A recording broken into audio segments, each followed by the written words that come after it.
Halo sahabat satwa, balik lagi di channel YouTube Lembang Park Zoo. Tadi jangan lupa untuk like, comment, share, dan subscribe ke YouTube channel Lembang Park Zoo. Dengan demikian, Anda semua sahabat satwa termasuk ke dalam ataupun bentar. Rumah biasa gede. Oke, dengan demikian sahabat satwa telah melestarikan satwa-satwa endemik Indonesia pada khususnya dan seluruh satwa yang ada di dunia pada umumnya. Sekarang Hanan lagi bareng dengan Kak Irfan Raki. Akhirnya saya dapat kunjungan balasan dari tim Lembang Park Zoo. Biasanya mas saya hayo kan itu. Gantian. Nah, gantiannya sekarang gantian. Kalau di Lembang Park Zoo kita punya Big Bird Aviary. Tapi kalau di sini punya aviary juga. Kalau di sini dalamnya yang beda. Jadi sebetulnya kan saya kalau hewan itu suka dari dulu, dan dari dulu pula kalau kita bikin rumah tinggal itu selalu memikirkan area khusus untuk hewannya. Oke. Saya dulu pas bikin rumah jogo dipikirin tempat ikan-ikan nih, maka ada megatank. Tempat buat kura-kura, maka kura-kura sampai beranak pinak gitu, karena udah disediakan tempat khusus untuk mereka. Nah, lahan ini dulunya awalnya adalah untuk nyimpen kuda. Karena kan saya ada beberapa kuda, tapi ya disimpan itu di mana juga dinaikin enggak, marabang iya gitu kan, ngasih pakan, ngasih dokter khusus dan lain-lain pelatihan, tapi nggak pernah dinaikin gitu. Akhirnya kayaknya kuda harus ada dekat rumah juga deh gitu. Akhirnya beli lahan ini buat kuda. Pas sudah beli, baru orang kudanya ngomong kurang gede katanya. Ini kan cuma 600 meteran. Kalau kuda itu kan idealnya 1.500, minimal 800 kayak gitu. Akhirnya udah dijadiin tempat parkir. Pas udah tempat parkir, pikir-pikir lagi hewan makin banyak, udah deh bikin mini zoo kecil-kecil. Ya itu kan saya memang banyak maunya. Jadi kalau ditanya ini udah dicita-citakan, enggak, apapun juga berkembang secara alami, terjadilah gitu. Sebetulnya datanglah saya ke Lembang Park Zoo salah satunya, ngelihat aviary. Wih, aviary keren banget nih aviary. Datang lagi ke tempat teman aku Uma di Rumpin. Dia punya aviary seperti ini juga, tapi pohon-pohonnya nggak sebanyak ini. Pas datang, wah keren nih, keren. Akhirnya udah ke tukang yang sama, ke ahli yang sama, Mas Bagong, Mas tolong bikinin dong kandang burung titik. Udah dibikin kandang burung, set. Dalamnya gimana ya? Akhirnya berkembang, panggil para ahli lainnya, Pak Jasari, Mas Oki, Bang Ucok, kemudian banyak banget, siapa lagi, Caheri Rasio. Akhirnya bikin ekosistem itu yang lama. Nah itu ekosistem akhirnya ya, definisi aviary itu kan kandang burung besar yang ada ekosistem di dalamnya. Makanya di Lembang Park Zoo juga kan ada batang-batang pohonnya, ada airnya, itu kan salah satu ekosistem itu harus ada itu. Itu yang bikinnya lama. Bikin domnya sendiri cuma 3 bulan, sementara bikin ekosistemnya 9 bulanan lebih, berarti ya jadi total 1 tahun. Jadi ya kalau ditanya tadi ini direncanakan memang bikin seperti ini, kita yang buatnya aja nggak tahu akan seperti ini. Berkembang gitu. Ini gini yuk, ini kita bikin ini yuk, tambahin ini yuk gitu. Sampai titik ini pun udah grand opening tetap aja berkembang. Kayak itu lagi bikin restoran buat burungnya diperbaiki lagi.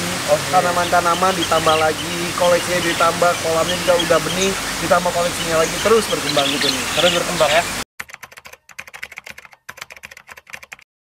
Ya betul, itu burung kacer. Burung kacer. Jadi di sini tuh gue pribadi, semua tim juga kaget dengan kondisi ini, karena baru beberapa minggu, belum sampai 1 bulan, ini sudah banyak sekali burung-burung yang membuat sarang, bertelur, sampai menetas, dan juga yang tadi yang pas hari ini kita baru tahu ada burung kacer ini keluar dari itunya, keluar dari sarangnya. Jadi ya ini kita juga kaget dengan kondisi ini. Berarti alhamdulillah apa yang kita buat itu membuat kita bahagia, membuat burung-burung juga bahagia gitu. Iya, betul. Dan perlu teman-teman tahu, di mana burung itu bertelur dan menetas, berarti dapat dipastikan bahwa lingkungannya dia cukup nyaman dan betah. Karena kalau dia tidak nyaman, tidak mungkin dia kawin ataupun sampai bertelur. Iya. Gitu. Yang takjub lagi adalah kan orang gini, jangan banyak tamu, nanti kasihan burung yang gini-gini. Tenang ya, jangan banyak protes dulu, karena apapun tidak ada teori yang pasti dalam dunia kehidupan manusia, hewan atau tumbuhan dan sebagainya. Semua juga bisa beradaptasi dengan apa yang terjadi di lingkungannya. Betul. Entah kenapa di sini kita juga kaget juga. Ada tukang las di sini. Di sini burung asik aja gitu bikin sarang. Itu secara teori agak aneh, tapi ya ini terjadi ya terjadi lah. Betul. Kan yang dijaga juga tanamannya juga, airnya, burungnya. Jadi tapi kalau untuk manusia datang lalu lalang, justru mereka sudah terbiasa dengan itu dan mereka tetap berkembang biak. Yang penting mereka nyaman, dan salah satu faktor itu kolam menurut gue pribadi ya.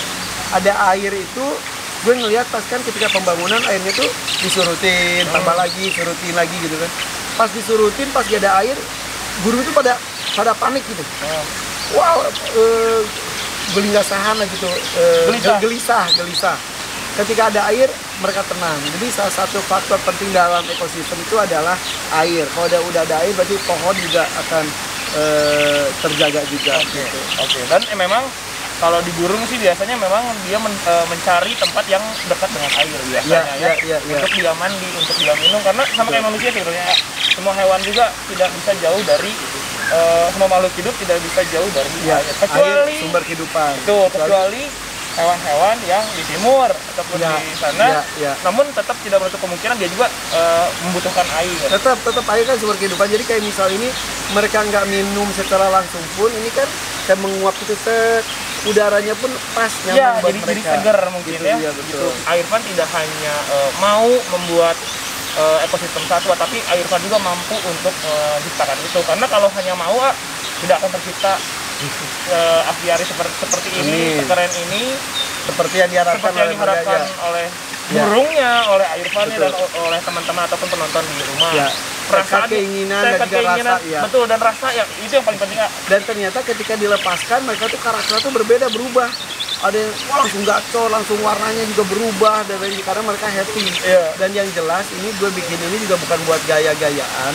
Endingnya adalah ini untuk kelestarian. Jadi di sini ada beberapa burung-burung endemik, burung-burung yang statusnya sudah dilindungi, tapi semuanya sudah bersurat. Bahkan nanti endingnya, goalnya adalah kita bisa melepas liarkan burung-burung tersebut di alamnya. Oke. Misal di sini konservasinya tetap ada ya. Nah, itu harus, itu semangat konservasinya di sini juga jelas.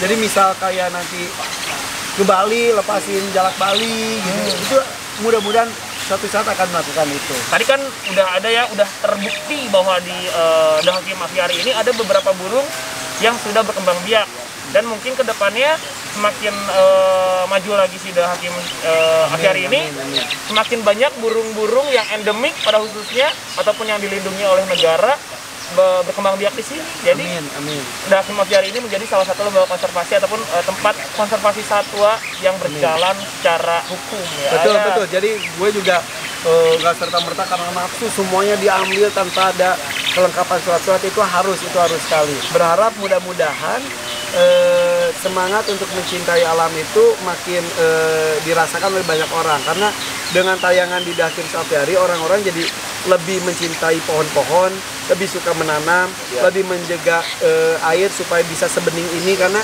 standar air kita tuh kan butek tuh udah, ini alami. Jadi pas bikin ini kan sempet butek dulu awal-awal.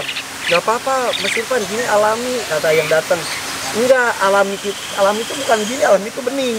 Jadi yang diperbaiki itu yang di luar harus bisa sebening ini, harus bisa sehijau ini, harus bisa sesejuk ini. Dan gimana caranya burung-burung itu ketika ketemu dengan manusia tidak merasa takut karena merasa takut disakiti, tapi mereka nyamannya seperti ini kan. Mereka datang karena mereka yang burung-burung sini mindsetnya, oh manusia tuh baik, ya udah mentok, diam, kasih makan, karena mereka tidak ada ketakutan sama kita gitu. Jadi mudah-mudahan semangat untuk menjaga lingkungan, menjaga alam itu muncul untuk kita semuanya. Betul. Jadi memang tidak hanya mindset dari satwanya aja ke manusia, tapi manusia ke satwanya juga harus dirubah sebenarnya, Irfan. Karena ada beberapa manusia seperti kita yang melihat satwa itu sebagai bukan ancaman tapi buruan. Dan yang itu hati-hati ya teman-teman atau sahabat satwa, jangan sembarang memburu satwa nih ya. Kalau saya maksudnya gini, lu tuh zaman modern atau zaman batu. Kalau zaman dulu melihat binatang menjadi sumber pangan, oke lah gitu ya. Melihat apa-apa tuh diburu buat ambil makanannya. Kan sekarang itu sudah banyak sekali alternatif makanan. Lu masih tembak burung, dagingnya juga seuprit, terus kenyang juga enggak, cuma kepuasan batin doang gitu. Janganlah, lu mendingan makan nasi goreng aja sebakul, udah kenyang. Biarkan burung itu lepas, bebas, berkembang biak. Itu kan udah burungnya langka, ditembak, cuma diambil dagingnya doang kan. Norak loh. Apalagi bulunya doang gitu ya. Bulunya doang gitu. Aduh, nggak banget. Nggak banget ya, nggak banget. Yang jelas sih sama hewan aja kita sayang, apalagi sama sesama manusia. Itu intinya. Iya. Gitu. Nah gitu teman-teman, ngobrol-ngobrol sedikit sama Irfan Hakim di The Hakim Aviary ini. Nanti teman-teman mau lihat lebih dalam lagi ada apa aja sih ekosistem ataupun satwa-satwa yang ada di aviary The Hakim, langsung ikutin video ini terus. So, silakan berkeliling.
Di puncak tertinggi The Hakim Aviary. Lihat ke bawah Mbak Lala. Wow. Tadi Kak Hanif sudah ngobrol-ngobrol bareng Irfan Hakim. Selama Hanif ngobrol-ngobrol, Mbak Lala di sini muter-muter cari-cari hewan-hewan yang ada di The Hakim Aviary. Ekosistemnya gimana Mbak Lala? Keren banget. Keren banget ya? Kalau hewan-hewannya gimana? Hewannya banyak. Dan salah satunya hewan di sini tuh bisa berkembang biak dengan cepat. Sudah ada yang berkembang biak ya? Udah ada pastinya. Berarti The Hakim Aviary ini telah menjadi rumah bagi mereka ya? Rumah baru ya. Rumah baru bagi mereka. Karena kalau tidak terciptanya rasa nyaman dan aman terhadap satwa, si satwa tersebut tidak akan berkembang biak nih biasanya Mbak Lala. Nah, ada beberapa kata dari Lembang Park and Zoo ataupun dari Kak Hanif dan Mbak Lala untuk sahabat satwa sebelum kita berpisah ya. Oke. Cintai dan sayangi satwa-satwa ini seperti kita mencintai sahabat-sahabat dekat kita. Namun, untuk menunjukkan rasa cinta dan sayang bukan berarti Anda semua dapat memelihara satwa-satwa ini di perkarangan rumah. Karena pada hakikatnya, cinta bukanlah pengakangan. Dan ini berakhir sudah di vlog The Hakim Aviary bersama Lembang Park and Zoo.